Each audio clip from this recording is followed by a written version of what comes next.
All right, we're live. Hello, hello. Welcome to Northwest Exposure, a BMX podcast show. We are live tonight with Rich Houseman, and our tonight's guest sponsors are Danger Snacks and Upright Clothing Company, as well as we're going to give some shout outs to Rich's sponsors when I introduce them here in just a minute. But I want to talk a little bit about Brian Dorsey and Upright Clothing Company, as well as Jim Kinsey. So tonight's guest sponsors are Danger Snacks, your completely organic, spicy, fire it up, ready to go snack, sweet and spicy, made with habaneros and bell peppers and some good sweet stuff. And I got to admit, I'm hooked on these things, and I eat probably about 10 a day. So our boy Brian Dorsey just sent me a new little package of them, and thank you, Brian, because I need them. I like to just snack on them all day long. So check them out, Danger Snacks, dangersnacks.com, as well as on Instagram under Danger Snacks, or you can hit up Brian Dorsey straight up on Instagram. Also, want to thank the other sponsor tonight, Upright Clothing Company. Also just moved up to Washington, so Jim Kinsey started picking up a few riders up there in Washington. It's great to see, as well as he's got a good clothing line, as always, making hats, T-shirts, hoodies, all that kind of good stuff. Upright Clothing Company, Jim Kinsey, check him out. Check him out on Instagram, or just hit up Jim Kinsey on Facebook, and as well as Upright Clothing Company on Facebook. Always been a huge supporter of the sport. His daughter used to race for me back, now it feels like really a long time ago, even though it's only been 4 or 5 years, but I think it's actually been longer. But yeah, his daughter used to race for me, met him there, and he's always been a huge supporter of the team, what I do with the sport as well. And go check him out, Upright Clothing Company. So without further ado, I want to welcome tonight's guest, somebody that even though you're 2 years older than me, Rich, I have to admit I was like a pretty big fan when I was a kid growing up. And so we've got Rocket Rich Houseman on the show tonight. Teams from Inside Line, Hutch, Free Agent, Redline, and then he went on to mountain biking and riding for companies like Tomac, Yeti, and Foes. Out of Aguana, California, just moved off the grid. We started chatting about that a second ago, and we'll get more into that a little later. But former world champion from 1985 and multi-time NAG champion. And one thing, and Rich, I'm going to let you get into that a little later, but one thing I couldn't find a lot on was your mountain biking career, which seemed surprising to me because you did so well in it, but I want to hear more about it. And so, yeah, without further ado, Rich, welcome to the show. Thank you for coming on. And, yeah, introduce yourself. Yeah, thanks, Adam. Yeah, well, that's my name, Rich Houseman. Yeah, I mean, from the BMX to the mountain bike side, it's been a long, illustrious 35 years of my life. Even though I'm 40 now, it's been most of it. So everything in between there has been fun. It's been sometimes pretty awesome, sometimes just like everybody else, you have your lows. But today I work for hookit.com and been there for over 14 years. Gosh, has it been around that long? From bringing the cycling part to it. It had gotten its roots in the moto side for sure. Gotcha. But was on board there early to help bring the cycling part, and it's been doing what it's been doing since, and it's been quite the roller coaster ride there too. So awesome. Still do cycling every day, and other than that, yeah, that's about it. Yeah. So what else you been up to then?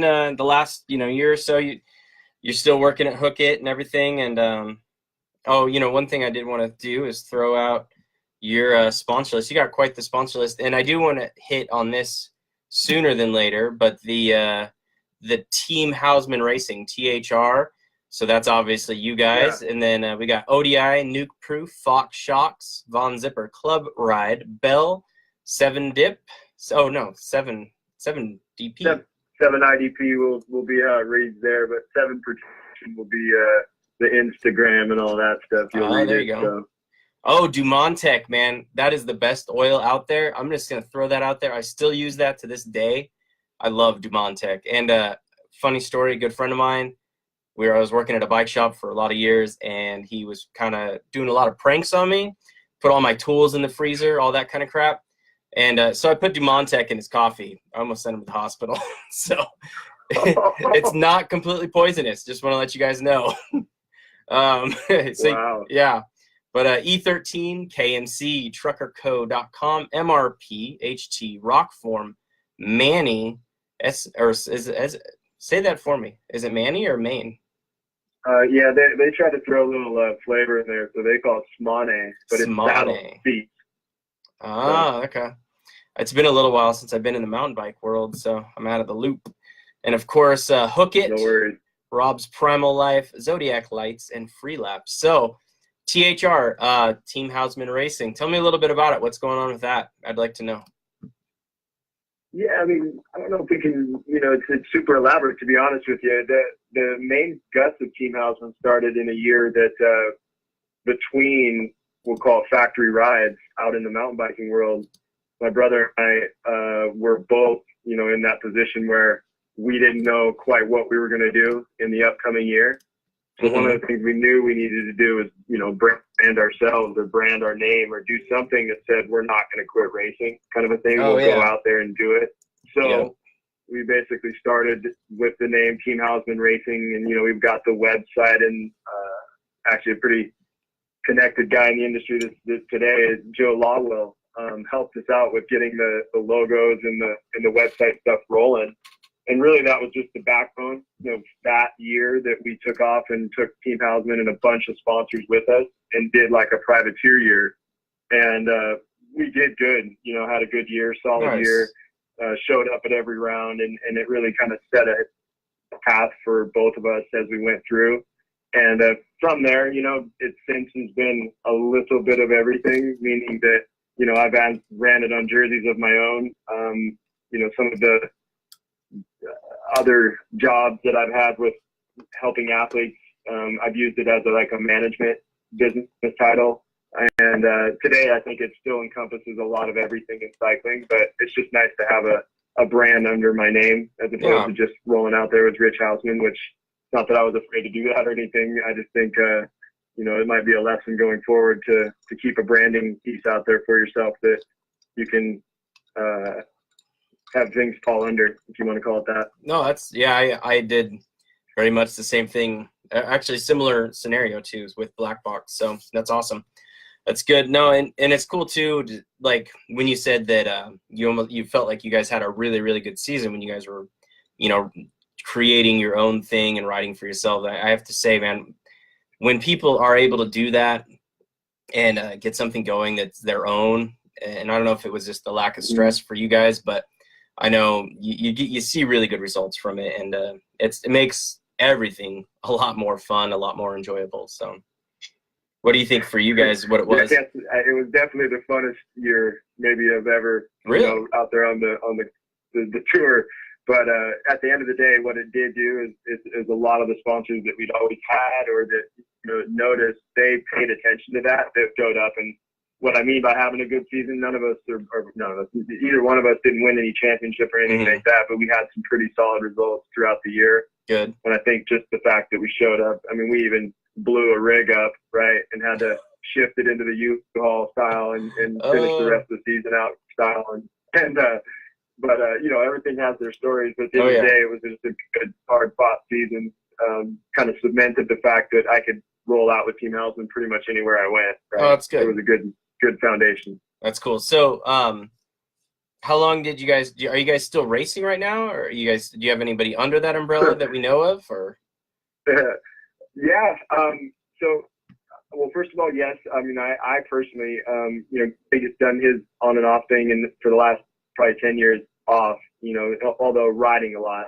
Myself, I basically kept racing if and when I could, but to call it having athletes under it, the first athlete I'll call officially that I thought I brought under the brand was Aaron Gwynn. Oh, yeah. And when that happened, it was definitely solidified that I was at a management level. We still to this day, me and him don't call it, any kind of manager. There was really never a name for it. But it was something that I could use as, again, that business side of it. And I continue today to work with Aaron. I worked for a long time with some junior teams that I did under the ODI brand, where we had, Aaron as our mentor, and then junior riders that would, basically try to idolize or, look up to Aaron and pretty much try to do the thing that he was doing at that time. We did that. And, so at the end of the day, there was still a lot going on. That's cool. No, that's really cool because, I was going to ask you too, like, I saw that, when I was doing my research and stuff, I saw that you did coach and kind of run, team manage that team, the ODI Trek team. Mm-hmm. Was that the first time you did that? Mm-hmm. And then what kind of took you into that? Like, did you always just feel like a natural born mentor, or did you find something you liked about it? No, it actually was all a real natural progression. The way I found Aaron was in a position where I was split between doing team management for Factory Yeti mm-hmm. and racing, but still had that time to look, and Aaron came under that. Nice. And when I got that going, it was actually him and another kid out here named Kevin Aiello. That position I was in as kind of the mentor to them, rolling it through, really got us, mindset that can show progression. And as I continued to work with Aaron, that was always the goal, is to bring another set of Americans through the sport, right? Nice. That could be that competitive or win, right? Yeah. And every time we tried it, it was successful. Just a lot of work. Yeah. And we had national champs and really proud of what we did. But you get to that World Cup level, and it's not only competitive, but it's a lot of money. So. The sport itself was always going through its shifts and ups and downs. And I think we're not doing that today, but we've done it twice. And I said we because it really was Aaron and I's idea together. Gotcha. To have, American kids really with the best opportunities trying to make it at that elite level. There's still a few out there today that are racing that were a part of that we're still proud of. And, mm-hmm. Who knows? It could come back around any day. So. Yeah. Well, that's rad. Yeah, I like it. I like it because I know, especially since you were, a little tiny kid growing up in the sport for BMX, going all the way through it and everything.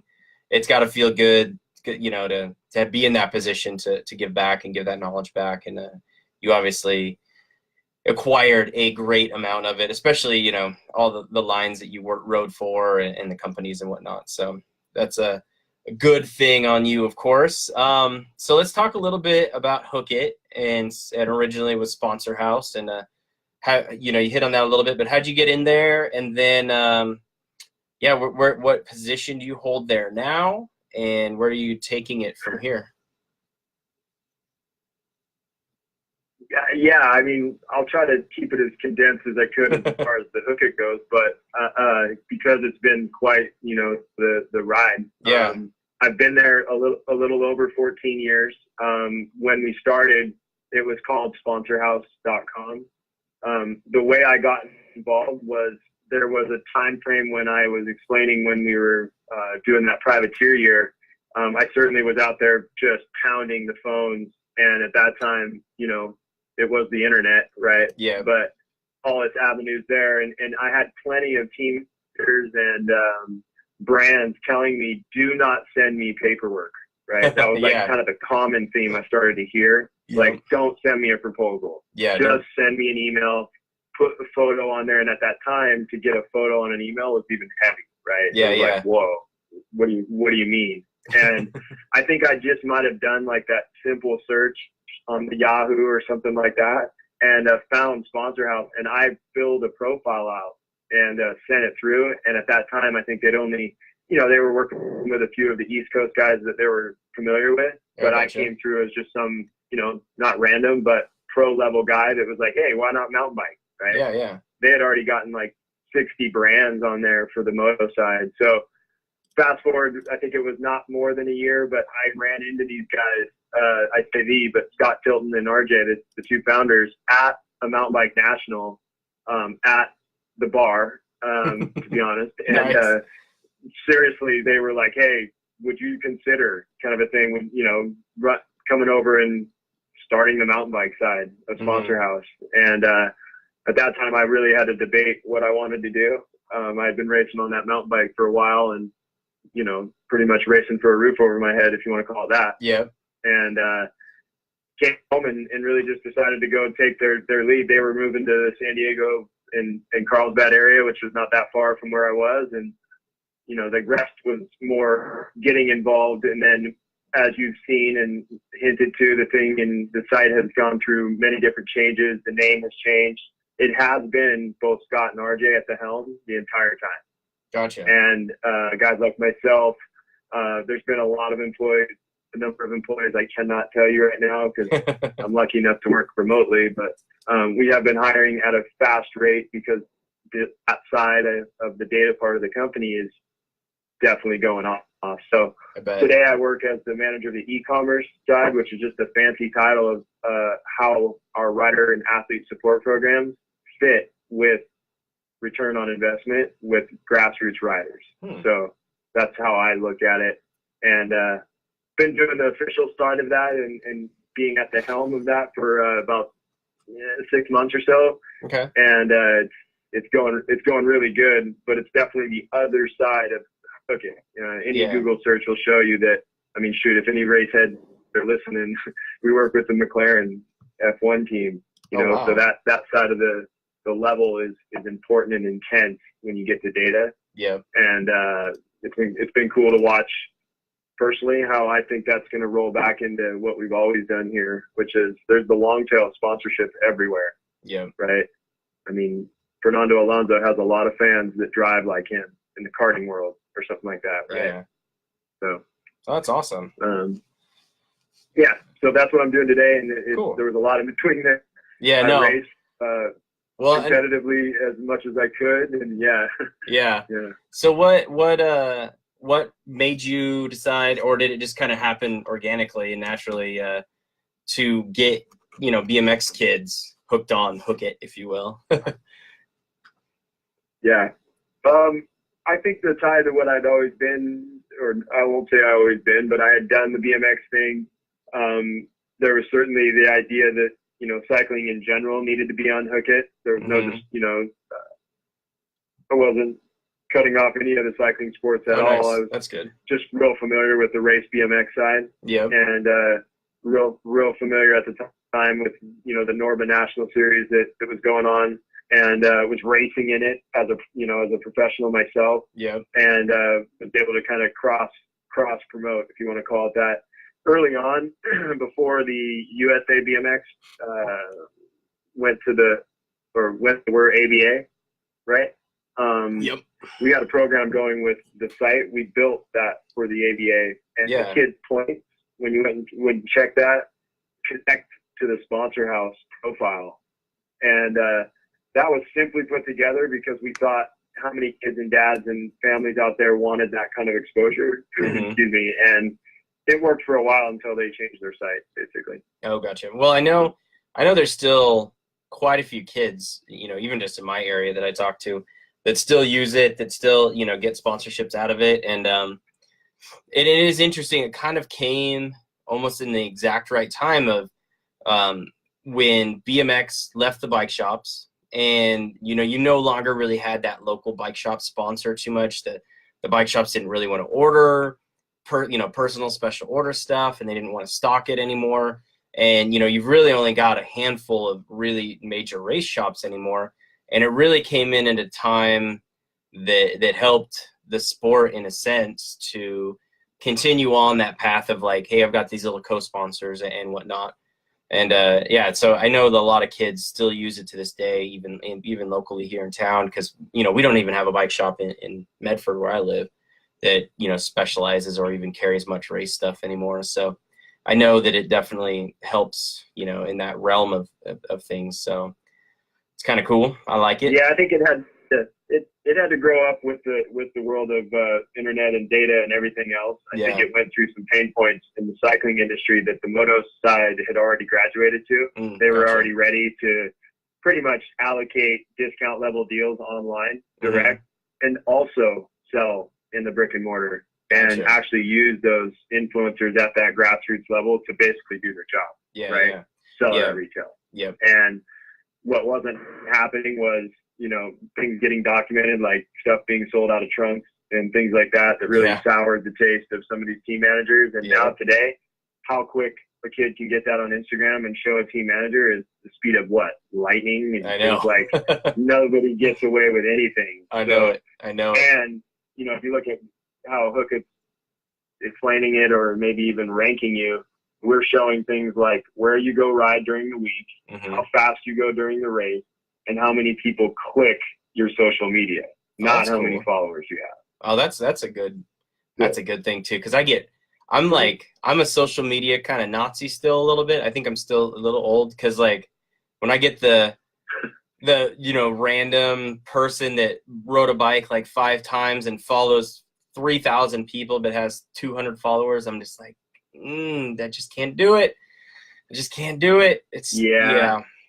So that's good because then you're getting real data rather than, you know, dude, this kid's got 7,000 followers, where it's like, yeah, well, you followed 15,000, so you end up with 7,000, right.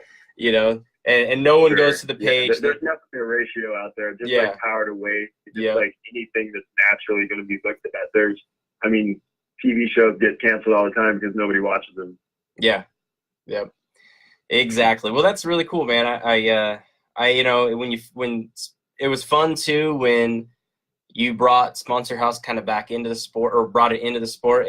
It was fun seeing you come back into the sport a little bit. And I want to bring up a fun, I don't know what year it was that you did it, but I thought it was a trip, and I thought it was cool when you raced your mountain bike in, I want to guess 3640 Cruiser, or I don't remember which class it was that you raced it in, but I remember you racing in it, and I was just like, dude, he's out there on his freaking mountain bike, like 4-cross, almost downhill, full suspension, and made the main. So tell us about that little trip, that fun little trip back to the sport for a second. Yeah, it was all based around you know, Sponsor House at the time, and they wanted to be involved, you know, with the Grands itself, and gotcha. We had this big motorhome that ended up being I think it was near or around, and so it all worked out to where I could fly out, grab the motorhome, stop by the Grand, do the race, and it was fun. I mean, I think it was that class. I don't remember exactly, but all I remember was it was fine on like the straightaways, but it was just so slow out of the gate, and I was so dog tired by the end. It was like slow in the beginning and the end, and okay in the middle. But, it was still fun. No, it looked like you're having a blast, and yeah, it was cool to see you there. And I thought it was ironic and kind of cool and funny is I think you raced Brent Lee at that race, right? Who obviously you go way back with. I do, yeah, and I can't remember if he was in my class or not, because and that's because I think he rode a 20-inch, and maybe I rode the cruiser class. Yeah. And something worked out where either way, he was as fast as he always was. Anyway, he was tough to beat. I know. He was a little older than me, though. Yeah, exactly. Well, it was fun to watch, and it was funny. And I'll tell you one more weird little moment where I was a little, because like I said, you know, you were only 2 years older than me, but you know, and I'll hit on this a little bit real quick too to let people understand. Like, you were in every single freaking BMXer magazine. If you were at a race, you were in it. Like, hands down, you got so much coverage, and I don't know if it's because, you know, necessarily the sponsors you rode for, or the fact that every picture of you had like this crazy, like wild, like getting after it face on expression on your face, but I'll always remember it, and you always look super crazy factory, like not just factory, but like pro factory. And so just, you know, for some of you listeners out there that weren't around in the late 80s and early 90s, yeah, you were in every magazine. It was crazy. And it was so, getting what I'm getting to was I was in the elevator with you at the motel at that Grand, and here I am like 34 years old or something. And I'm like, I can't talk to him. I was like, shit, I can't open my mouth. Way. Yeah, dude, I was like, I can't open my mouth. I was like, damn it. Like the inner child came out in me, Because like, well, like for instance, you're 2 years older than me. I figured that out just kind of watching old races and stuff. And but you were also really tall compared to, well, especially compared to me. Yeah. But you were pretty tall, so you kind of had that larger than life persona, anyways. And so it was just funny. It was just like, because you were, well, and to kind of give everybody kind of a backstory too that we didn't go into yet, but you lived in Vancouver. I think I don't know where you were born necessarily, but I know you lived in Vancouver for a long time and raced, but you didn't come out to the local tracks in Portland, in Clackamas, that often. No. I don't think I ever saw you at Rose City BMX. I raced Gary there a couple times, your brother, but I don't think I ever saw you down there. And so I never saw you other than in the magazines. So it was so crazy. Here I am, like 34 years old, going, shit, it's just a dude standing in an elevator with me. I still can't say a damn thing because all I could think of is like the factory free agent Vision Streetwear uniform. And it also didn't help that we ran a little Oregon free agent team in the late 80s and early 90s that I was on.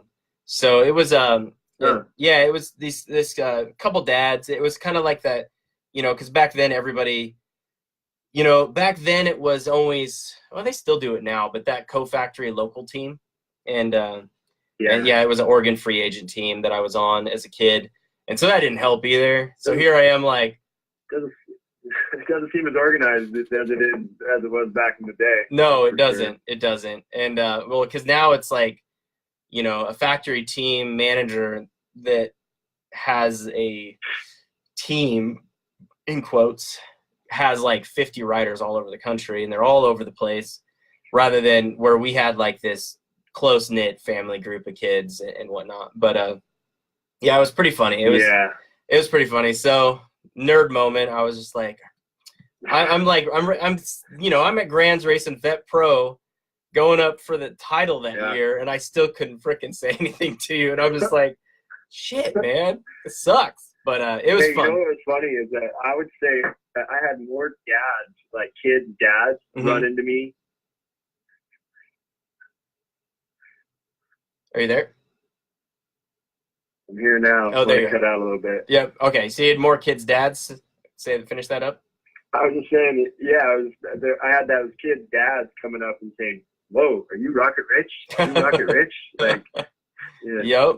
Yep. Oh, I bet. Well, because like I said, I mean, it was kind of crazy. I mean, between you and your brother, how much the two of you guys were in magazines and whatnot throughout those years. Because, well, and I'll throw this out there too. You and your brother were on the cover of Sports Illustrated for Kids, which was huge at the time. I mean, every single person in BMX knew about that cover. I mean, which is kind of crazy to say when you think about that there's no social media back then, but somehow, everybody knew about that cover and that magazine and so I mean, I could see all these dads that, are our age bringing their kids out being like, wait, right, you're Rocket Rich. Oh my gosh. So it was pretty cool. And but it was cool to see you there. And I think if I remember right, your brother was there. I don't know if he was racing, but I think he was there.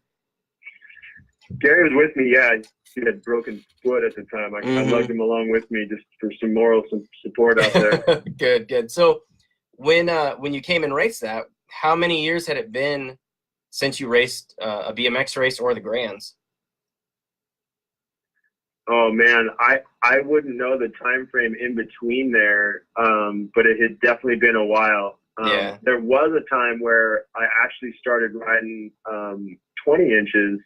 And I was trying to think of the time frame. This was probably maybe like 96, 95, somewhere right around there. I actually moved down to SoCal, and I started riding my brother-in-law Eric Carter's backyard on 20 inches again. And I started going fast enough where I wanted to go race and do the A-Pro thing, and took a digger hard out at his backyard. Oh no! And, derailed all my plans. I mean, I think I had like hyperextended my elbow or did something crazy like that, and after that, I was like, I don't want to do this anymore. Yeah, I'm pretty much stuck to the mountain bikes. Yeah, and you had something already going, I'm sure, pretty well for the mountain bike stuff and whatnot. So yeah, it would be more of a, man, I don't want to ruin my mountain bike career just to go play for $400 or $500. Right. So yeah, that makes sense. But so I remember too, it was kind of cool. I remember you did race, and people were freaking out about it because I think you had taken a little break, but you did race at Vancouver, the Clark County Indoor, in an A Pro race. I don't know if you had turned pro for it or if they'd done a Pro-Am, but I remember that you beat everybody's hero at the time, which was Eric Philly, and that you won, and everybody was freaking out about it, which I don't even know if you remember it, but crazy people. I don't remember that at all. No, actually, that was like what year would that have been? I want to say 93-ish, 94-ish, maybe. Yeah, it had to have been, because I think if it was around then, I would have quit BMX. I think 92 or 93, somewhere around there. Gotcha. So. Yeah. I just remember it was crazy because everybody was like, "Oh my gosh, Rich Houseman came out to the track," and all of us still, of course, knew who you were and whatnot, and everything, and it was just kind of cool. It was fun. But so what kind of took you away from the sport then? Basketball. Oh, really? To be perfectly honest. Wow. Yeah, when we moved down from the Tacoma, Seattle area, and down to Vancouver, my mom got relocated via work, and at that time it was middle school time frame for myself. I was still racing BMX, but it was still, I would call it, later in the career. Like 15, 14, and had done a lot, and the basketball bug didn't really catch me until I was probably like 9th, going into 10th grade. Okay. And basically got pulled away from BMX in general and just went towards the hoops thing and played that high school all the way through. Oh, wow. And my brother never really quit racing BMX, but he also was riding for GT at the time. And they were giving him a mountain bike and kind of getting him rolling on things. Our brother-in-law, Eric, and mountain bike folks people had started swapping over to mountain bikes. So Gary actually started racing mountain bikes about a year before me. Okay. And that was right about when I was a senior in high school. And between the banter between the two of us, talking smack, and me not really knowing what mountain bikes was all about, like it was really just on a whim. My dad, I think, traded in like 6 BMX frames from the attic and got a mountain bike for me, and really just went up and did it, and was so amped on it so quick that that took over and really started mountain bikes when I was 18 and had quick success, and just never, still doing it today. Yeah, exactly. Well, that's I've always that answers one of my questions, because I was always kind of curious on how you guys got into the mountain bike, and that makes sense with Gary riding for GT at the time, and then of course giving everybody mountain bikes back then and whatnot, and getting that going. I remember we were all sitting in staging at a national, and Gary was still just right on the last leg of his racing BMX career, and I remember he was just talking so much crap or smack about BMX and like how much better mountain biking was, and he's like, I am so done with this sport, and this, like, I'm out of here. I can't wait to be done with this. And of course we were like, what are you talking about? You're gonna wear spandex? We're just like, why? Right? Yeah. I know. Yep. I hear you there. You guys made the right choice, man. I wish I made the choice a little too late in life, and I wish I had made it earlier on, because I know the mountain biking thing. I got into it too and did well with it, but if I was in my mid-20s and it was already like I'm heavy into this, racing a pro thing and whatnot. But yeah, you guys definitely made the right choice to get out when you did, because of course with the firm, GT, Robinson, all that going away right after I think Gary quit, basically the whole livelihood of what you guys lived through and were doing was gone. I mean, it was just done and over, and everybody was just kind of scrambling and picking up whatever pieces were left, and it definitely changed the face of BMX once the firm went away. And you guys, along with like guys like Dan Shanahan and a bunch of these other guys, probably would have all quit anyways, which, it's a good thing you guys jumped in there when you did. Well, I would call it a luck of the draw too. I mean, my friends were Eric, Lopes, Cullinan, King. Oh yeah, there you go. So they had made that jump, and they made it more illustrious, if you want to call it that. And on top of that, with Eric being family, he's doing well pretty quick, and you could clearly see the shift was happening. Wearing spandex sucked, but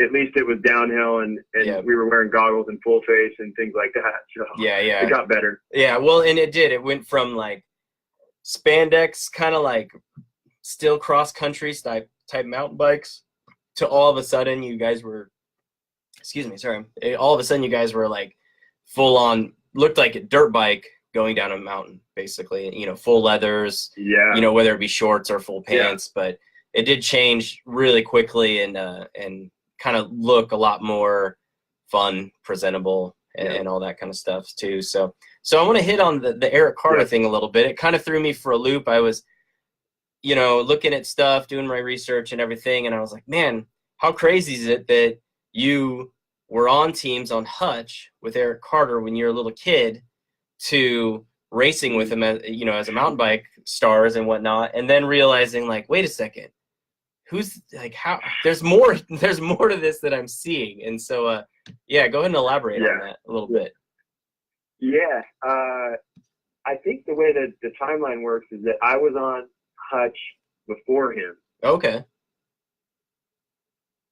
And then that process of me getting on to Hutch and then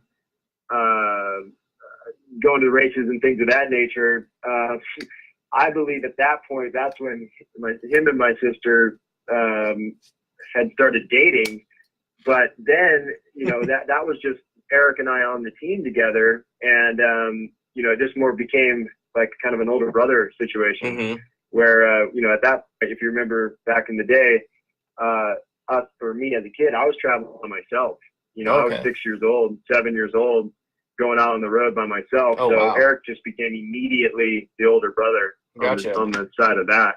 And beyond having team manager and things like that, it was just nice having a familiar face around there. So it started from there, and then just progressing through being within the family, and then pretty much following in the footsteps as much as I could. He was successful everywhere he went, and he did it the right way. I was really trying to mirror as much as I could. I lived with Eric when I moved down to Southern Cal from Washington for a good 8-9 years. Oh wow! And soaked up as much knowledge as I could. You talk about having a good mentor. It was perfect. Definitely. I saw a lot of different ways and things to do it, and probably still draw upon that today. So shout out to ET for all that help. But that's we basically from there having the connection at the family level. Now he has 2 boys, Ethan and Cole, who we've got a chance to watch grow up, and nice. And he's still involved in cycling as much as he is, and it's been a cool thing. The history is deep though. I mean, I think I was 7 years old. Wow. Yeah, when we met. So it's been a long ride. That's awesome. For sure. Well, I have to say, because I listened to I got into doing podcasts obviously because I listened to a lot of podcasts. So I listened to High Low, which is Dale Holmes's podcast, and I listened to Eric's podcast with Dale, and it was really fun to listen to, man. They were really good, really great, intuitive stuff, and he did talk a lot about the changeover in the business and realizing that there was this new niche market that these BMXers were going to be able to leap into and really take over. I mean, you guys, for the late 90s and then early 2000s, I mean, it was all about Lopes, Carter, Houseman brothers, and King, Sure. And it was like, man, you guys really kind of took the world on and whatnot. So it was really rad to see it. And like I said, fun to listen to Eric's podcasts and whatnot, and his involvement still in Hyper and all that kind of stuff, which is cool because he rode, of course, for Hyper during his pro seasons, pro years and whatnot. But, Actually, Yeah. I even rode for Hyper for about 6 months. I think that was Oh, my did you? last team I rode for at the end of my Oh, BMX yeah. career. You know what? When that story that you actually don't remember of you showing up out at Clackamas, or sorry, at Vancouver at the indoor, you were wearing a Hyper uniform. I remember that now. Huh. Yeah, Huh. yeah, Wow. yeah. It's like I said, when it's funny because like I didn't have much success really until I got older. But when you're young and you're in the sport and you're just kind of that local kid and that progressive, just kind of going to this stuff and hitting nationals here and there, you really, those are the ones that then idolize and really pay attention. Where it's funny because I've interviewed a couple people now, like kind of in your stature, where you had a lot of success as a kid and whatnot.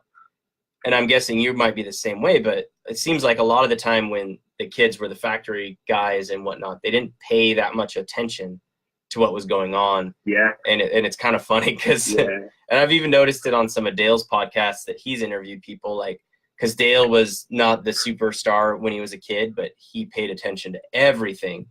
And so it's just kind of funny. I promise, like, we're not all a bunch of weirdos and whatnot. It was just the way it kind of worked. Like, you know, I'm sure you guys being in the BMXer magazines all the time didn't want to really open it up and look at it because you guys were in there. Yeah. It was a different time, and the only funny part is that it was 30 years, 35 years, 33 years ago. Yeah. I know it's it's hard to remember in general. Yeah, I bet. So well, let's see. We talked a little bit about the hook and stuff. Oh, one thing I wanted to hit on while we're still doing the live show, I was going through videos and stuff, and again, just, you know, research type stuff, and I found a video of your daughter racing with one of your old Hutch uniforms on, and I had to say, man, it must have been really cool to have Redbone announcing your daughter racing. I mean, I don't know, what was that like, right. And how cool was that? It was way cool. Redbone and I still went way back. I mean, when I first moved down, he was one of the first guys I had connected with. Nice. And when I realized that Mason, my daughter, fit, I mean, she was 6 or 7 at the time, and I figured she's got to be close to the same size. So we got the jersey out, and it fit like perfect. So I didn't say anything to Redbone, and we just went out there and put her in the gate. And literally just took her around the track while he was sitting in the middle doing gate. And he did the full, like, double take, like, wait a second, you know, like, is that the Hutch jersey? And then once he figured it out, he made a pretty big deal out of it. Nice. And it was fun, for sure. And it was cool because it fit perfect and, you know, definitely brought back a lot of memories. Once again, though, sitting behind the gate, there was a bunch of dads that came up and did the shoulder tap, like, hey, man, you know, is that Rocket Rich jersey? Are you Rocket Rich? Like, kind of looking at me like, wait a second, I remember when you were 7, you know, like, is that really you? Like, doing that thing. But it's been cool to stay in contact with Redbone. That guy's a historian, right? Oh, I know it, man. I know. He definitely is. And it's kind of crazy, too, because it's like, sometimes I think, like, I'm kind of that BMX nerd that remembers everything, and then I'll sit down and have a beer with Redbone or something, and he'll bring up stuff that that I forgot that, like, involved myself, and I'm just like, man, he does remember everything, which is awesome and fun to see and whatnot. I definitely miss him. So Redbone, you know, I know you're finally getting out of it and doing your own thing, but man, I miss him announcing at the Nationals and being there and sitting back and chatting with the guys. So yeah, I know it's doing well though, which is good. So, but how, are your kids into it anymore? Are they riding? Do they cycle much or any of that kind of stuff? You know, just like anyone, I think they went through cycles.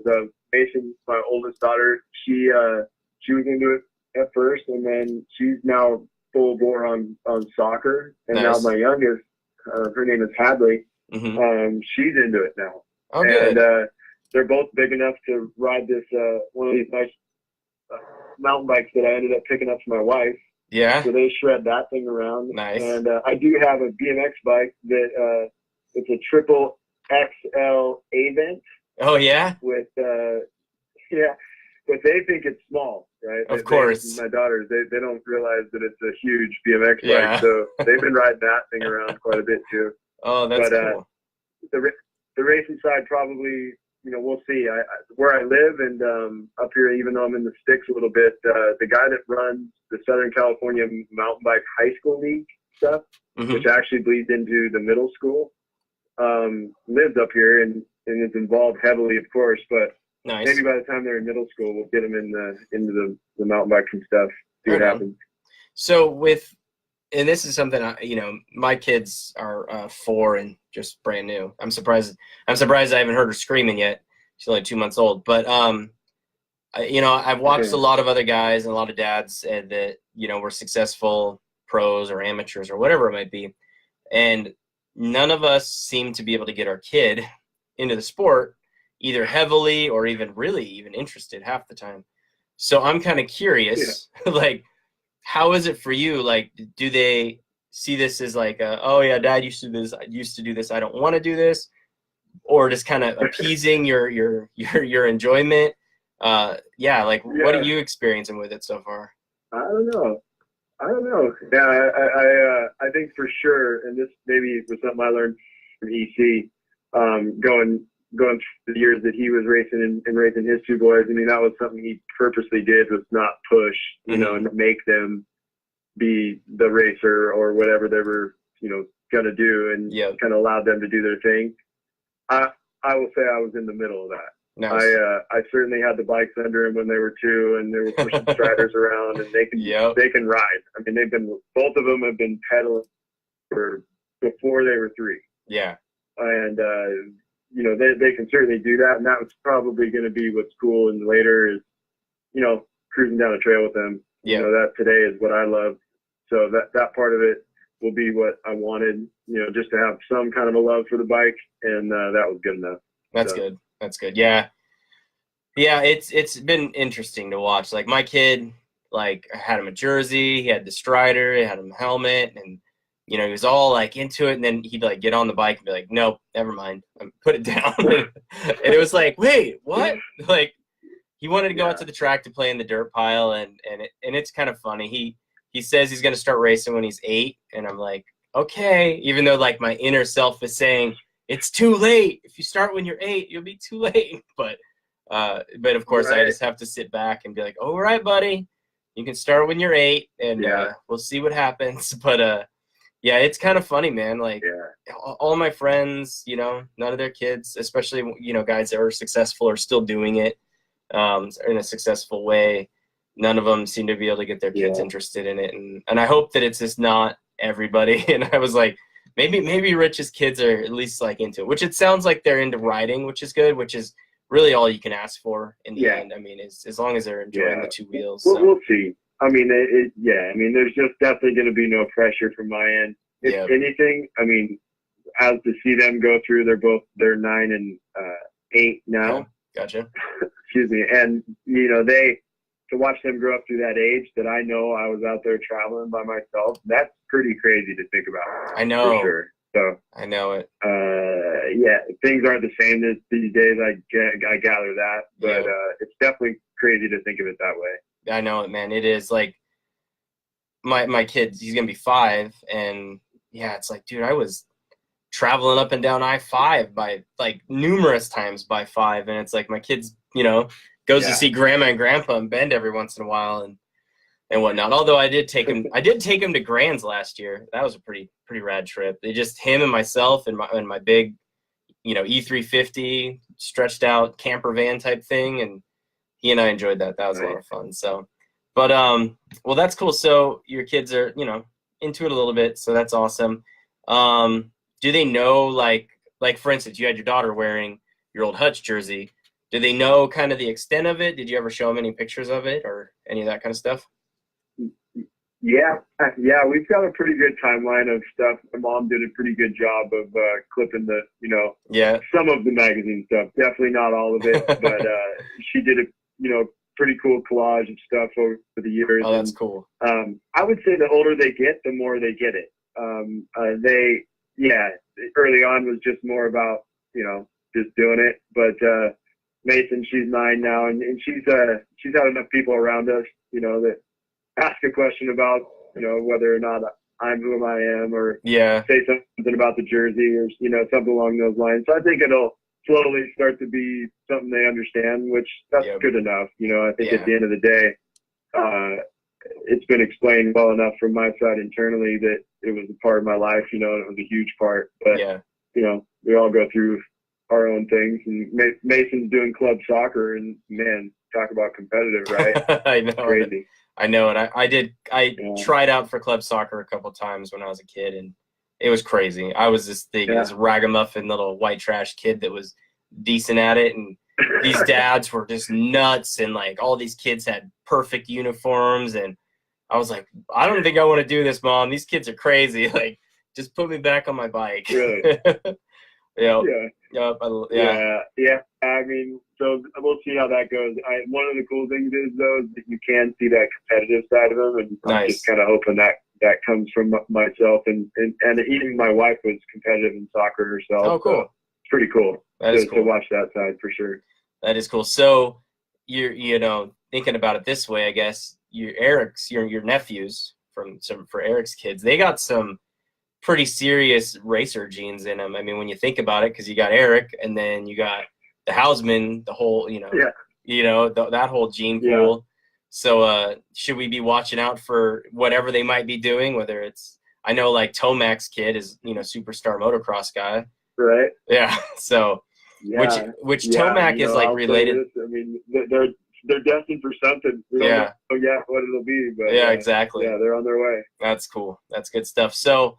We kind of jumped right into a lot of stuff, which is a lot of fun, but I want to give some people kind of a backstory, a little bit about who's listening, because a lot of the people that listen so far and have listened have been people from the Northwest. Obviously, I do my show to kind of tell the stories and keep these things going of, superstar type people that came out of the Northwest and the big names that came out of the Northwest, because I love Dale's show. I love Rail the Berm, but hardly ever do they ever talk about people out of the Northwest. And we even have like a 4-time world champion, like current world champion, and we hardly get any talk about the Northwest. So I was like, you know what? I want to do this. So Rich and his brother Gary, as you said, you guys were born in Tacoma, and you guys started racing up there. Did you guys start racing at Sumner, like everybody else in the world up there? Yeah, that was where my first race was at. Nice. Yeah, Sumner and then Peninsula. Well, is that what it's called today? Peninsula Indoor? Yep, Peninsula Indoor.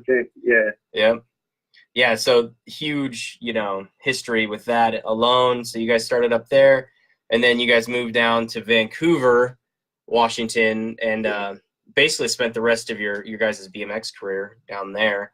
And give every, so your biggest team, you rode for Hutch, free agent, or Redline during, some of the biggest eras of those three brands to, in all their history, really. And so tell us a little bit about, when you got on Hutch. Do you remember much of it? You were pretty young. So. Yeah, it was, I do remember it because they did a good job at making it a big deal. Nice. My dad would always be the historian for me, because it reminded me on a lot of the stuff, for sure. Mm-hmm. But I do remember getting like my bike in that being shipped to me. I do remember the earliest times when they had to make a bike for me on the fly. They didn't have a micro mini; they just had a mini. Wow! So a couple of the early bikes that we got, actually, it's one of the only one that I have now is a steel Hutch that is not a loop tail, right? Uh-huh. And it's a chromoly, and the head angle on it looks like a mountain bike head angle. Dude, it's so slacked out. I saw a picture of you on that actually, and I was like, that is a crazy looking bike. It doesn't look right at all. And my dad and I laughed together because I really think that's how I got so good at manual and jumps and stuff. It's because if I ever put that front wheel on the ground, it just felt slow. Oh, I so I constantly was like manually. Yep. But anyway, the Hutch thing was cool because they clearly brought out this micro mini style. I think at the time I'm not sure if this is the truth, but at 6 years old, I was definitely one of the first factory 6-year-olds ever. Okay. Yeah, that would. And at that time, Hutch did make a pretty big deal out of it, right? Yeah. They made me stickers that said Rocket wow. Houseman on them. Dude, You know, you got all some my of those gear still? was, you know, dialed in, and they, you know, they continued to refine the bike part of it, and they did continue to make bike after bike for me that was starting to get better. Yeah. And then at that time, that I'm sure you guys, I say you guys, but the folks on here are familiar with Woody Itson on the Hutch side. Yep. And he had gotten this full, complete gold bike. Oh, yes. Everybody might have seen. Oh, yeah. And it turned out I was on Hutch at the same time that Woody was on the freestyle team. Okay. So the leftover gold was what they used on my bike, and they made me. My frame wasn't gold because they couldn't. I've changed frames a lot at the time, but every part of my bike was gold. I have gold Hutch mini rims, pedals, brakes, stem. Everything was dipped in gold. It was just Woody's leftover gold. So that bike I still have. Dude. Well, actually, I have the parts, and then I think there's a few stories going around, but there was an aluminum bike that Hutch made. I think a lot of people call it the one that grenaded on everyone. Oh, yeah. I didn't break any myself, but I had to give them all back because I think they were breaking. But yeah. I kept that one of these pretty rare. I think my dad told me there was only 2 made. There was a black one and a white one. Oh, wow. I have a picture of me at Sumner on the white one in my Hutch kit. That it's really old. It's probably like the first year I was on Hutch. Oh, that's cool. And so I do remember the earliest Hutch stuff just in that format. And then, you know, a lot of the traveling stuff was a blur. Oh, I bet. I always tell everybody, as long as I had my gummy worms and my new Vans, I love new Vans. Yeah. I was good to go. I'd win. Oh, so, that's cool. But yeah, the times were different back then. Yeah. For sure. Yeah, I know. We could eat candy and drink All Sport, which was basically glorified soda, and think we were gonna win it and everything. So that's really cool though, because so one of the people online here asked, you know, do you have any of your old frames left? So it's cool that you kept all that gold stuff, and that you have, you know, one of the other frames from that era. So I basically have I have one factory kit, like one pair of leathers that say Rocket on it, pair of GT or JT leathers, and that jersey that you saw. And then I don't have any helmets or anything like that, but then I kept that frame and the gold parts. Nice. I actually ended up riding the pedals and the cranks more than I should. Like I've got like them still, and they're rubbed raw. Oh my gosh! I rubbed the gold off of it, and because at the time, I mean, I just wanted to ride it. I thought it was cool because it was gold. I bet. The funny story about the rear wheel though, I remember when they brought the bike to the first national. I don't remember the national though, but they gave me the bike, and it was tricked. You know, it was like, oh, I bet I had to ride it. Yeah. So instead of, you know, just riding it in the motos or, you know, even in the mains, I was like, I got to go practice on this. So I took it up to the top of the start hill, and Hutch's 10x10 was right by the first jump. And I forget exactly the feature, but I remember being in the gate going, dang, should I jump it or should I not? Should I jump it? It was first lap. Oh, and, that's awesome. Of course, everybody was looking at me. So, and I was on the gold bike. Yeah. You know, I was like, dude, I'm pinning it. So I sprinted at the first jump and just cased the joint hard. Oh no! And got my front wheel over, but it like went ping, and one gold spoke broke, and you could hear it going around the whole track, and I knew I was busted big time. And I came back to the pits, and Richie Hutchins just snatched that bike out of my hand and hung it up on the 10x10, and was like, you're not allowed to ride that thing again. Oh, so, man. Ever since he told me I couldn't ride it, dude, I took that thing home, and as soon as I got it home, I was riding that gold thing everywhere. Oh, I bet. So, anyways. Oh, that's cool. There's a one silver spoke in the rear wheel that that's from me bending it. Well, that's good on the though. first jump. That's good though, because then you have that memory forever. Every time you look at that one silver spoke, you're gonna be like, "Oh yeah, Yeah. Whoops, I was Yeah. because I tagged the jump on bike Yeah. that I wasn't even supposed to be riding yet." So, Yeah. oh, that's cool, man. It was always the thing. I always remember being the youngest one. So being the youngest, it was the guinea pig thing for everything. Rocket, you can't jump that. Rocket, you can't do that. So it was always like, yes, I can. You know? Oh, that's cool. That's good. Well, and you know, speaking of that, with the Hutch era and stuff, so you know, I just had JG Goronzik on the show, which he was on Hutch right before you were, I believe, or maybe still on there a little bit while you were. But Brad Moore, who was also on Hutch from Washington, it was kind of cool to see, because I didn't actually know you rode for Hutch, because I was obviously really little at that time and I wasn't paying any attention to anything but dirt. So, but yeah, I didn't actually know you rode for Hutch, and then I saw that you did. So how? I kind of asked JG the same question, but how cool was it? And did you realize, like, man, we must be really good up here in Washington for 3 people to have been on Hutch, and you know, Mike Thomas on JMC, and there's a bunch of other people, of course, Gary on Kuwahara and all that. So, were you on the team at the same time as those guys, or? We had Backus too. Oh yeah, Chris Backus was he was probably the main guy. He was the guy that I traveled with. Okay. From when we were, you know, flying to nationals and stuff. So yeah, I mean, the question. What was your question again? Oh, just like how was it being on the team, and did you guys realize, like, man, we must have some pretty good riders up here in Washington for 3 of us to be on Hutch. So yeah. I mean, I don't know if I thought of it territorial that way. But you know, being on the team and certainly feeling the vibe. That was a big fat yes.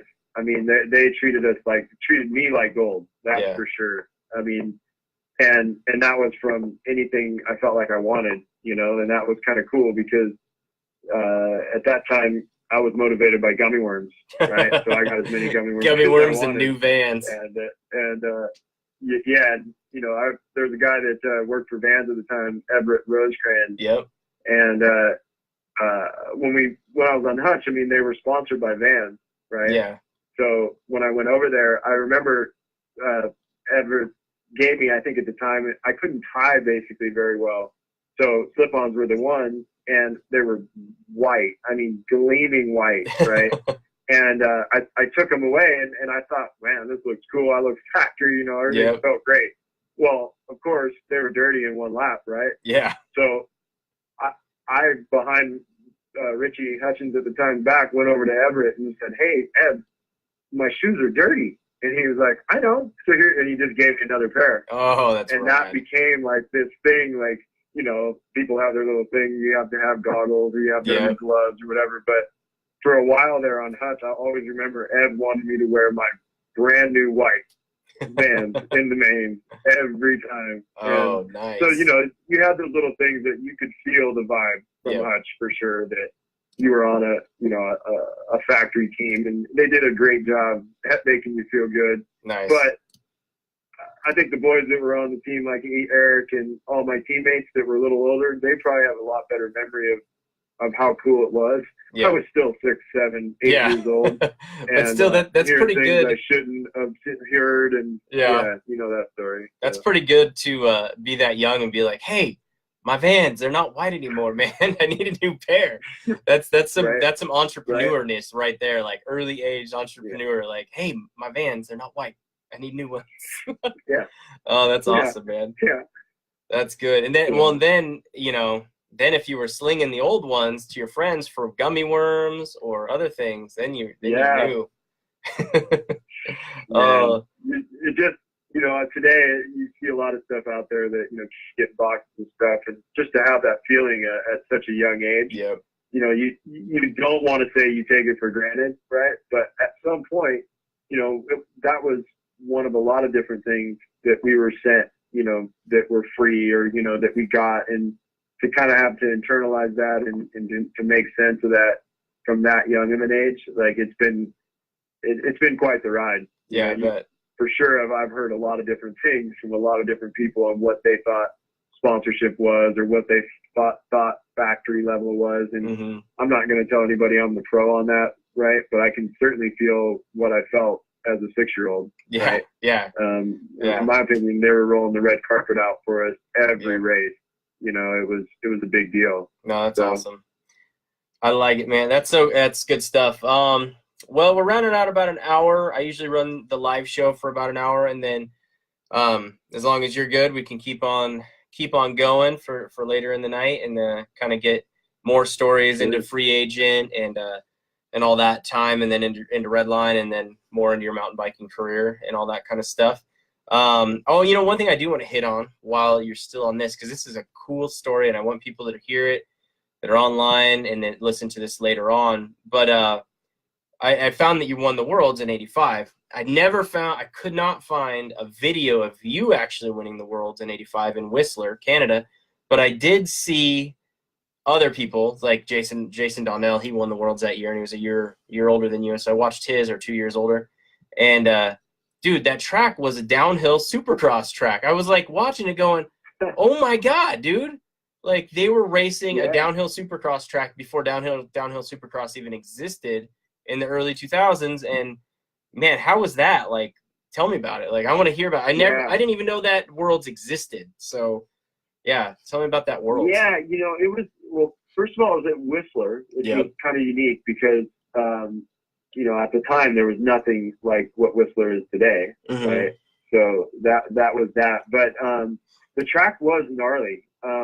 But, you know, I think at the time, as a kid, I remember thinking, you know, there was some stuff we were riding in the Northwest, right? Yeah. It was a little rough and not, you know, super prime and super smooth. Yeah. So as far as what I was concerned, like I was pretty pumped on it. I bet. And we were, I just remember loving the scene and the atmosphere. That particular race, there is a video out there. Actually, I've seen it several times. Nice. My race, and it's a good race. Actually, I think I know there's history because in the second to last turn, you remember how it had like an S turn before the finish? Yep. Right. Me and Franco Gregory went into that turn. Franco was on the inside of me, and I like take my foot and I put it out, right, and then I bring it back and put it on my pedals, and then he goes down. And you know, he slid out on the inside. And there was talk that I had kicked him and that I, you know, blah, blah, blah, blah, blah. But, you know, there was all this little, well, I won't say all, but there was a little bit of controversy going around. But, you know, if you go back and rewind that race, you know, I think I was in the lead and slipped my pedals. And, like, basically he caught up and went around me. And then I caught back up and got to the point where we were together in that turn. And it worked out where he slid out. I mean, I benefited from that for sure, but it was going to be like we were going to meet in the very last turn, right? Yeah. I would have been on the inside, and I don't know what had happened at that point. But basically, he would have went down. He went down before I had a chance to do anything. Really. I got you. So, well, I missed you. I missed you. Cool. What's his name? What was his name? I missed you saying his name. Franco Gregory. Where was he from? Do you remember? I'm Facebook friends with him. Oh, are you? Right now. Yeah, was it? Maybe it was Texas. Oh, okay, I'm so he was from the U.S. Okay. He'll chime in because he brought that race several times. I saw over the years because people remember it. There was a little controversy. I mean, it kind of looked like I kicked him, but we both knew that I didn't. You know? Well, you'll have to send me a link. You'll have to send me a link to that video. I want to see that. Yeah, I have to find it. I know I've seen it. Yeah, because I was looking for it, but I did watch some of the other ones, man, and that track just looked crazy. And like you said, I love that you said, like, growing up in the Northwest, we didn't have the best tracks always, and we just raced, and it's true, and it's still to this day. And I think that's why too, like, mountain biking, you know, obviously came easy to you and your brother. It came easy to me because it was like, dude, our race tracks were practically like a mountain bike trail half the year, and you know, and so, you know, we just became accustomed to that, and I still like early, like last year, was it last year or this year? I don't remember now. Last year, Phoenix was a total mud out rain race, and everybody's, bitching and moaning. And I'm sitting there going, hell yeah, dude. I can't wait to go drifting it through the corners. And, and it's just so funny, man. Being Northwest kids, you definitely grow up in this different era or different, lifestyle of riding your bike and whatnot. And you learn to deal with the weather, man. And it's so funny because then all the other California people are like, this sucks. This is horrible. And, and of course, nowadays, nobody – if there's like a drop of rain on the track, nobody wants to race, or if the track is too rutted, they want to close the track and whatnot nowadays. But, I know. Yeah. I know it. So I've seen it kind of follow the leader style that today on the BMX stuff. It's tough. I mean, you're clipped in and you're on pavement. Oh Who yeah. wants to go by somebody at 30 miles an hour? Yeah. Yeah. Well, since you brought that up, this is something that is always on hot debate, and it's always interesting hearing guys' opinions that raced through our era and whatnot, and through the 90s and whatnot. So watching racing now, what do you think of it? I mean, and now too, we still have that rodeo indoor USA BMX style track, which, obviously like Las Vegas is this weekend, but we also have these huge UCI World Championship style tracks, World Cup, Supercross stuff.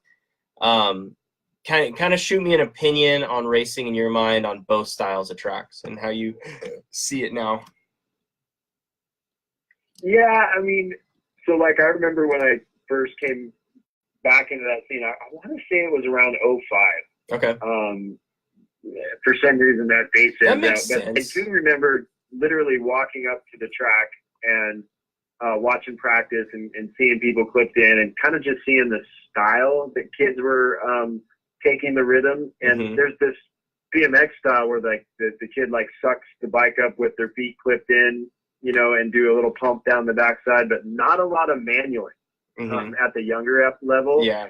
And I thought that stuck out to me right away, that kids didn't spend a lot of time on their back wheel. Like there was just a lot of just pump, with the bike. Yep. But then I watched the motos immediately, and I noticed there was a lot of follow the leader going along, where by the time the first turn shook out, there wasn't much going to happen from there on out.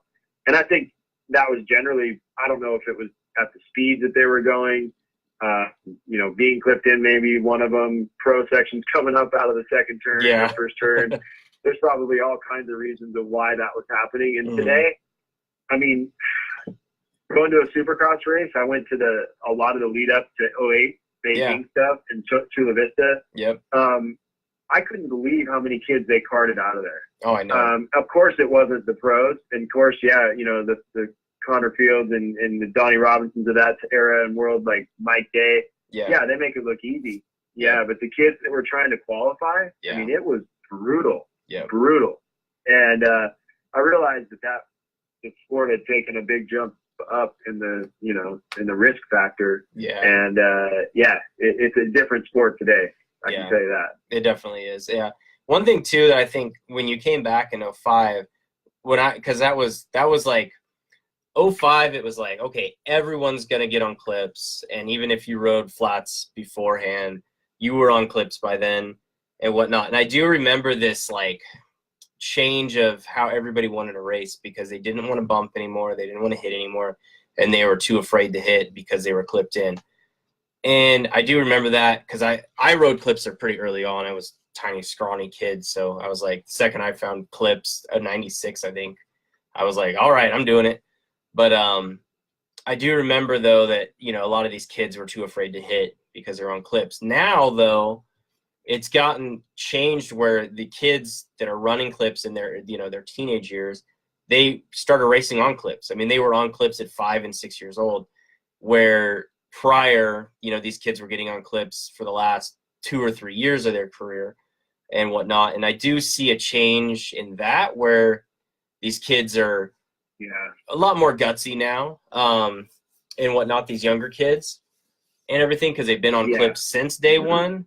But still, when we get into the Supercross and super fast stuff, I mean, you still don't see lead changes and passing nearly as much as what we used to, which is like a bummer, because I think that's what made BMX so fun to watch and everything. So Yeah. Yeah, I mean, I think it's just a natural. It's a natural thing. I mean, again, knowing what it feels like to go that fast, clipped in, Yeah. and even top that with how hard a BMX track is. I mean, it's flat out scary to hit the ground. Oh You yeah. know, and when things happen so fast on a BMX track and with a BMX bike, I mean, it's pretty crazy.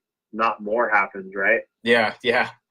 Oh, I know it. I know it. And well, and like, yeah, I think I remember, yeah, just watching the Supercross stuff. I went to one of the Chula events. I don't remember which one it was, but watching, you know, Yelly Van Gorkum get life flighted off the track, and it was just like, dude, what are we doing? Like, why are we doing Yeah. this? Like, it kind of blew me away a little bit and whatnot. And I understand progression, and I understand, you know, and whatnot, but it is hard to watch so many people's careers end at late 20s, you know, where for you and myself, we Yeah. watched guys go into their mid 30s and still, you know, making a good living and still very competitive and winning titles and stuff in their mid 30s in the sport, where now you can't get past your late 20s. And I don't think it's because physically they can't do it, but it's because mentally their brains literally say, you're stupid. Don't do this. And, you know, and it's just like, dude, it's your brain just won't let you jump that 45-foot gap with 6 other dudes right next to you anymore. So yeah, it's kind of a bummer. Yeah. It's a bummer. Definitely. I know Yeah. I hit the big ramp a little bit, and I hit it right at the end of my 20s. And it was like my body said yes, but my brain said no. And it was just like, you're going too fast. So, well, it's interesting. So, yeah, go ahead. But anyway, so other than that, where do you see kind of the sport going? Like, do you see the Supercross sticking around? Is it affecting mountain biking much or at all, or are they paying much attention to what the BMX guys are doing with the Supercross and everything? I don't see a lot of the crossover like I would have in the past. To be Yeah. perfectly honest with you, I mean, I see guys and girls like Ann Carol or Caroline Yeah. and Barry. You know, they cross over and do quite a bit, but it still has that like separate feel. It feels like to me, and maybe that's that movement at the Olympic level for the BMX racing. I mean, that takes the dreams alive across the world Yeah. for that sport and what that means to it. I remember being, you know, in the sport of BMX and them talking about Olympic, and so I could the lure to that. But Yeah. as it grows and that it's tough to say because I have actually been through the mountain biking side and seen that industry do its ups and downs. And you know, at one point I would have told you 4-cross mountain bike racing was going to be the next thing, right? Yeah. Like that was going to be the number one thing you'll ever see, and now you can barely find one. I know. So, you know, with BMX, I think for as long as the Olympic side of the thing is around, I think that dream's alive for a lot of people across the world, and that'll drive a lot of what's happening. How those tracks are, I'm not sure you can rewind the track, you know, and go simpler from now. I don't know. I know. Some of these kids like do still today make it look pretty easy, right? Yeah. No, they do. So it's kind of hard to make it more simple. Yeah. You know, and I see the gripe from both levels there because you don't want 10-year-old kids riding down 10-story buildings. Yeah. So.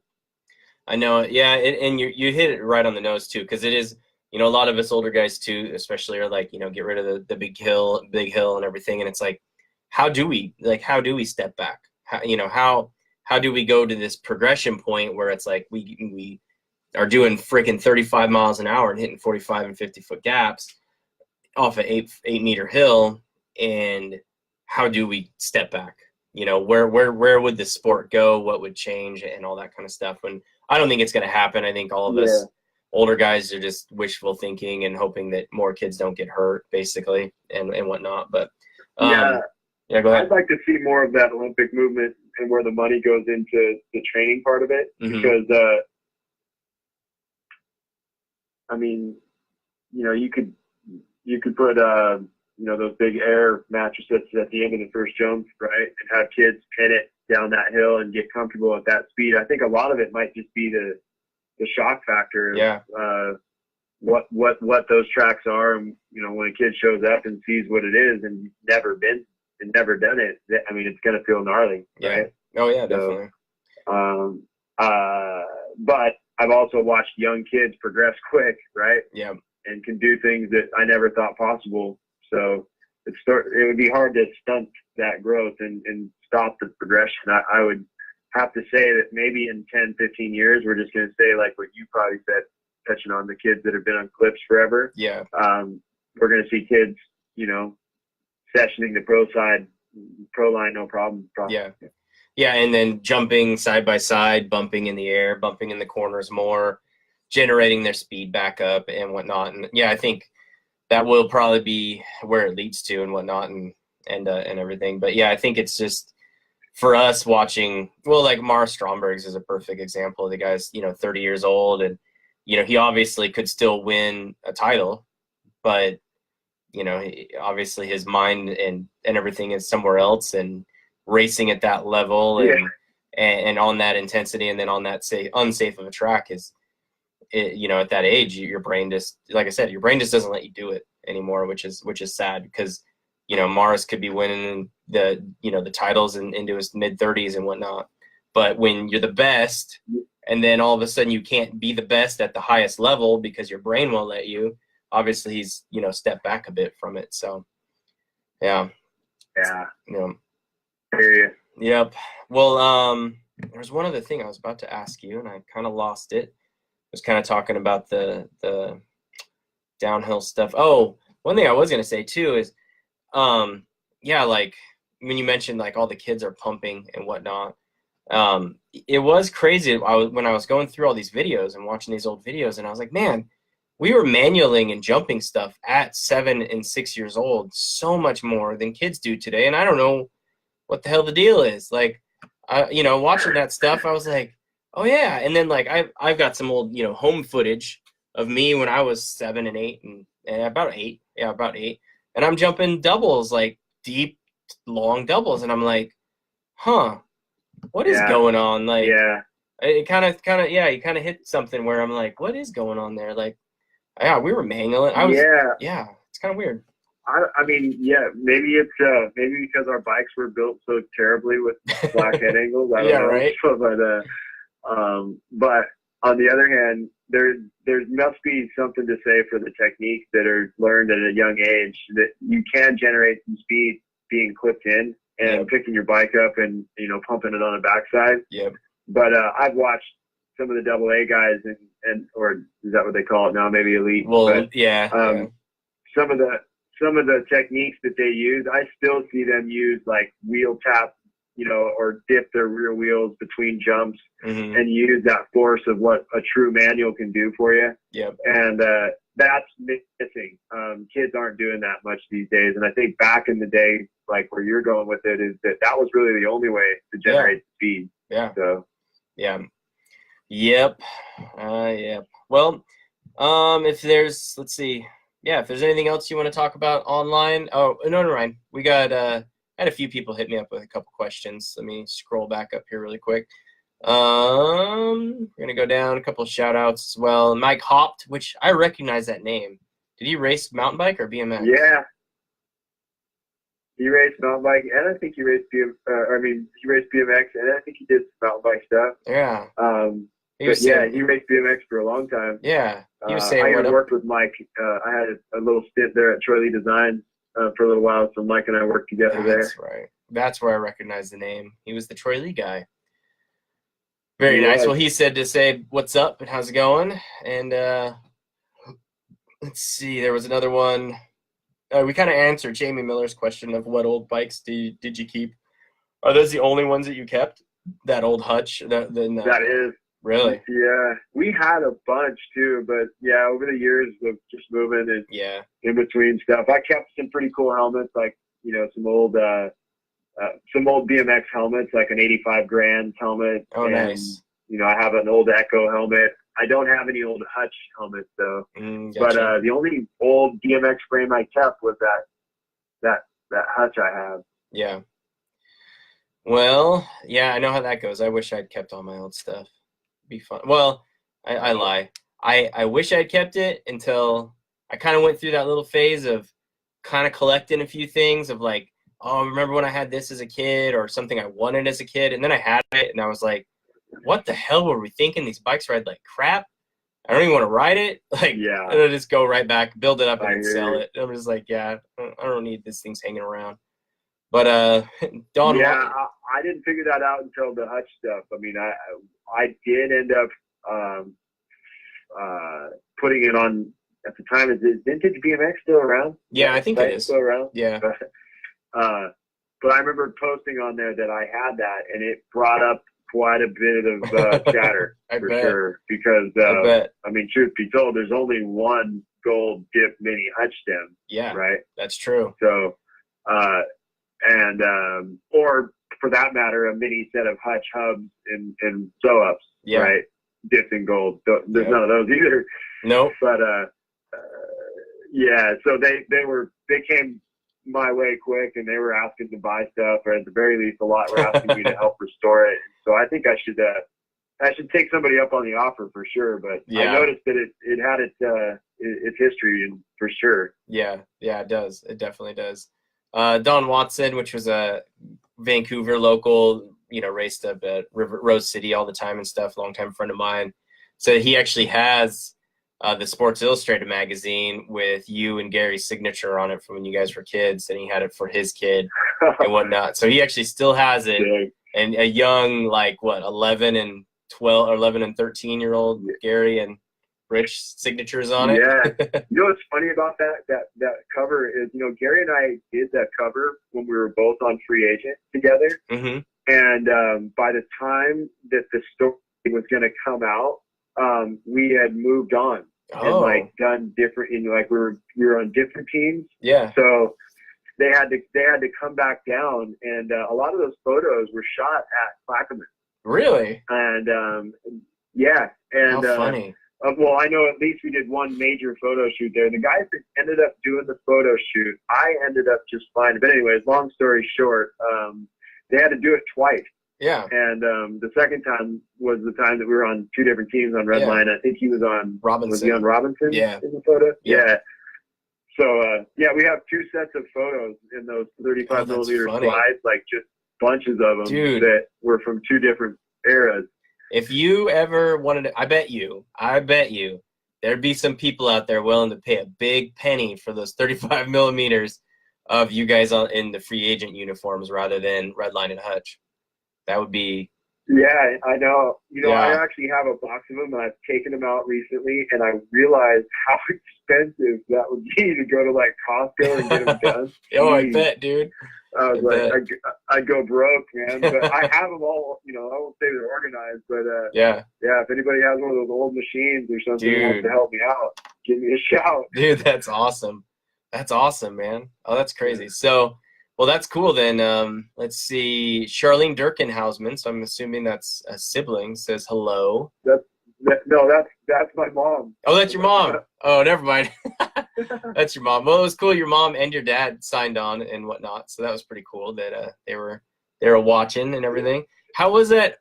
That's actually something I like to talk a lot about with especially guys in your situation where you guys were factory kids and whatnot, because myself, I do a lot of coaching and training kids and whatnot, and dealing with parents and how much pressure the parents put on them and whatnot. You guys being one of the most original factory kid superstars out there, how was that? I mean, do you remember your parents being really cool about it, really gung-ho or super hard on you?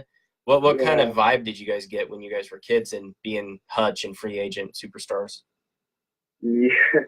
Well, all I know is what our situation was, and I feel like, seeing what I've seen from all different levels, we were just fortunate. My dad and my mom just flat out supported, right? Mm-hmm. And at the very least, my dad was good at getting me, pumped, or nice. Back when I was young enough, he knew how to get me fired up to race. That's good. And one of the things he never did was tell me how to race. Oh, wow. He would always say, "You know how to do this. I don't know how to do this." Nice. And it would always make me feel probably more like, okay, I better show him, right, how I know how to do this. And fortunately for me, I did it well. Yeah. I tell people all the time, my situation, I started racing when I was 4, and I was on factory hutch when I was 6. Yeah. So from that moment, I had a completely different run through the sport. What I mean by seeing is I've heard the worst of the worst. Oh, I've yeah. come through the finish line and stopped and listened to dads say stuff to their kids that was horrible, Oh, right? yeah. That things that, like, I would never imagine saying or doing to my kids. Yep. My parents have heard things and seen things when I was coming up through the ranks. They probably would have way better stories than I would. But I mean, we had people letting air out of my tires. We had people cutting spokes. We had people loosening stem bolts. We had things go down that were just unexplained, right? Wow. And I mean, full on stuff that at that age, it was just like what we've heard down here in the mini moto world. In Southern California, there seems to be quite the hotheads out here or whatever. Yeah. But what I've seen has probably been the most that stuck with me. But what I can say for my parents is that they did it right. That's awesome. And they never put any pressure on me that I couldn't put on myself, basically. So. Yeah. No, that's good. Well, and then it probably shows too with that you guys may have left BMX, but then went on to be very successful in mountain biking and everything and whatnot. So that definitely shows when you've got parents that are behind you, that are there to pick you up rather than bring you down when you're down and whatnot. So. Well, they didn't get to go to. I mean, I know it sounds funny that from your end that I didn't go to a lot of local stuff in Oregon, but that's the opposite of when we lived up in the Tacoma area. We went to everything local up there. So they were there for that, but when the national stuff was around, they weren't there. Yeah, for most of them. Wow. So yeah, I didn't get a lot of that direct. And when they were there, I mean, there's stories that you could go and talk to a bunch of. My dad would be running down the side of the track, yelling at for me. But yeah, I mean, so I won't say that they weren't ever there, but for the most part they weren't.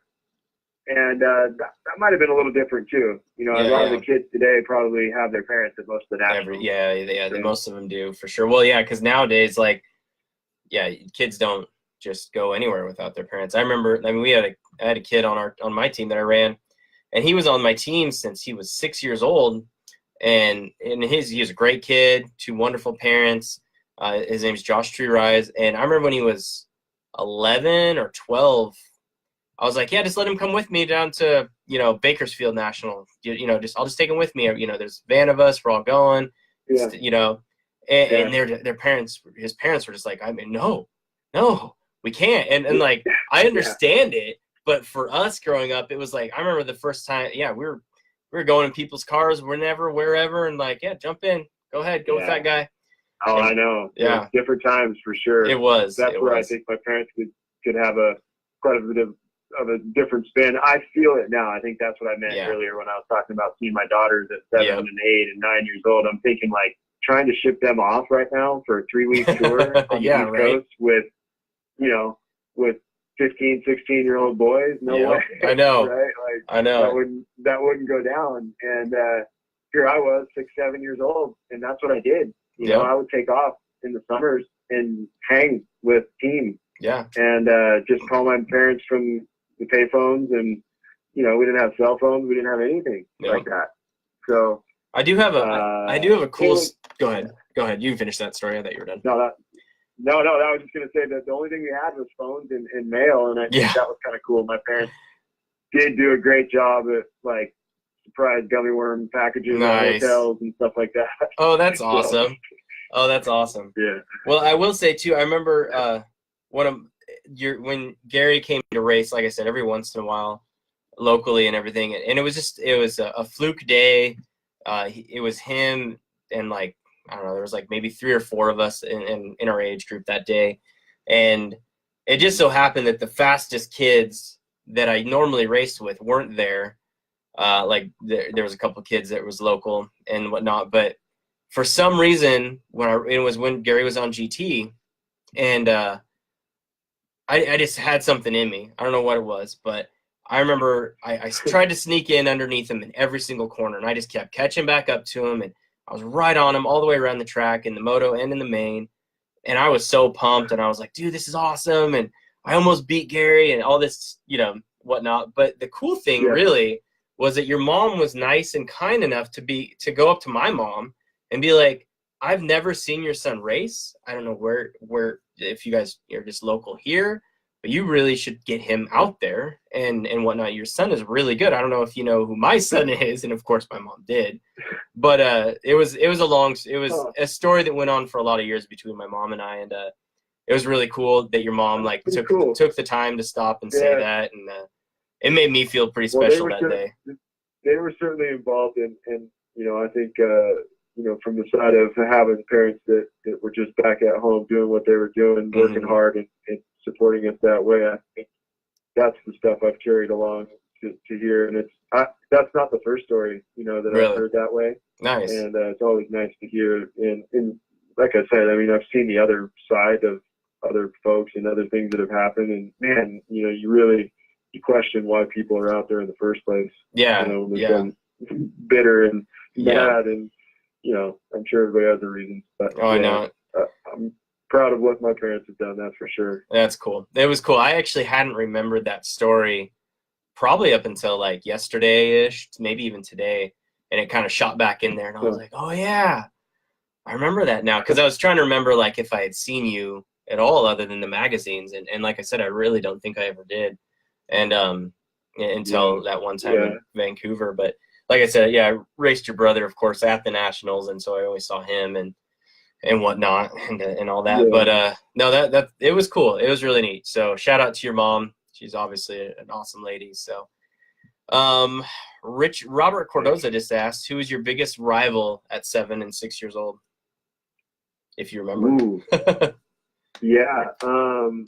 Okay, so Franco Gregory was definitely one that we talked about. That was racing. There was a Deacon. He was a kid on GT. He was definitely when I was probably like 6 and 7. Felt like the GT guys, I never did ride for GT myself, but they cycled through a couple guys through the years. After Chip, I think it was Shea Pierce. And then Reed Anderson was a kid from the Northwest that actually rode for GT for a little while. Oh, that's cool. But there seemed to be like 2 or 3 kids each year, right? From one of the factory teams that was your rival. But at that age, 6 and 7, I'm pretty sure it was Chip Jenkins on the BMX side, the GT side, was one of the kids that was touted as a rival for sure. I know there's a few magazine photos out there of us jumping doubles together and stuff like that. And then there was also another kid, Anthony Reyes. He was a rival all through the years. I was gonna say, because I went back and looked at, found old videos and stuff of you racing and whatnot to find that one of you in Healy, and I found I didn't realize that you raced Anthony Reyes, and whatnot. Yeah. And it's pretty crazy, man. He races 30. Well, I think he just if he's 2 years older, he still races 3640X, and it was a trip. I started racing him in amateur because I went back to amateur in 2016.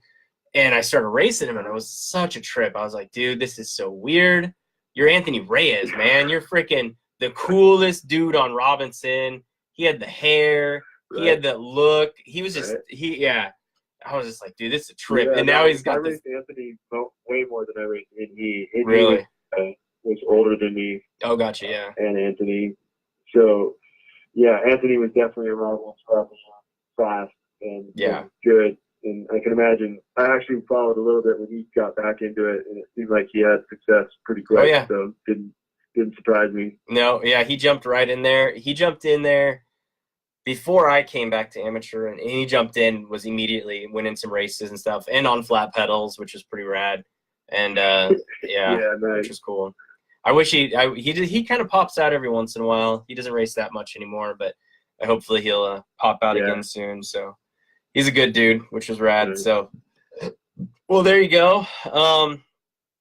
Let's go ahead and turn off the old Facebook Live, and we'll get into kind of the beginnings again. We kind of hit on the Hutch stuff, but we'll kind of probably start at the free agent stuff. So I want to thank everybody for listening. I want to shout out again to our show sponsors tonight, Danger Snacks, Brian Dorsey, and Upright Clothing Company, Jim Kinsey. And be sure to hit those guys up. Jim Kinsey being a Northwest company and Danger Snacks just being delicious. I literally, look at this. I literally have 4 little packages of them right here on my desk at all times.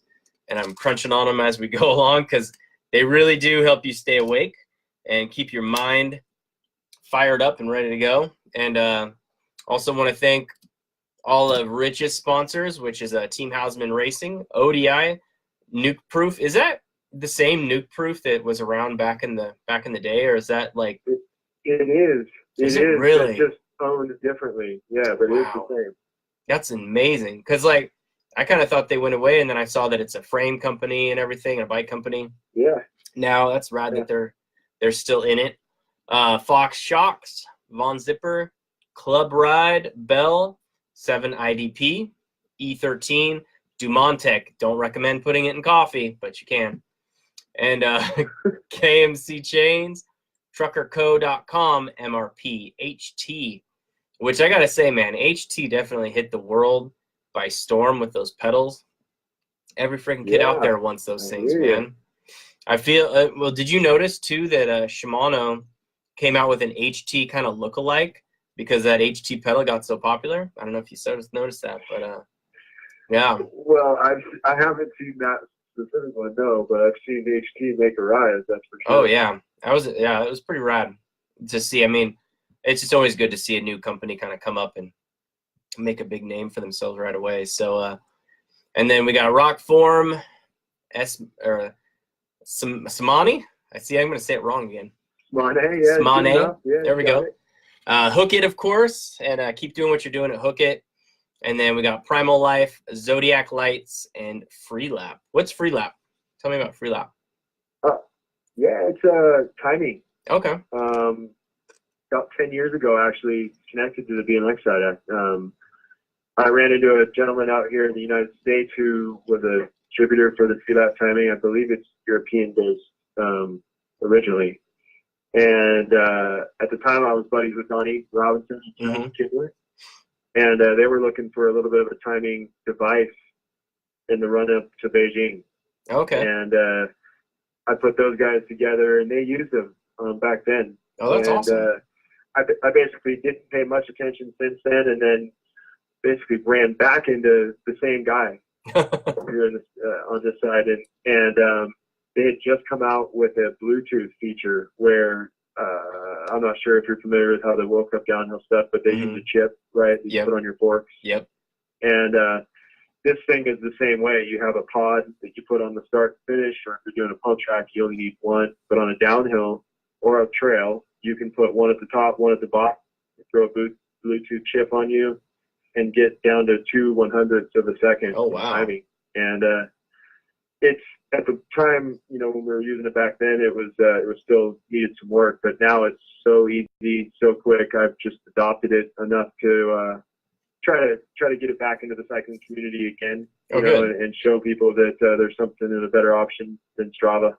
Yeah. So I'll have to check that out. I'll check that out because I'm always liking those fun little timing things, especially with coaching and training kids and stuff, and finding new little ways to time kids for fun, mind you, parents, for fun. Days with the testing on it, but I can admit that I can already see the advantages of having it both time through your own app, and down to that level of detail for one.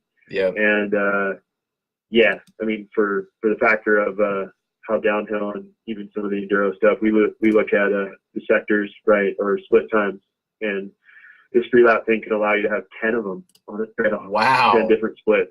Oh, that's so. I'll have to check that out. For testing and a lot of the stuff that we do on the mountain biking side with suspension, like sometimes the start-finish stuff when you're testing isn't that big of a deal, but a particular section is. Yeah. Right?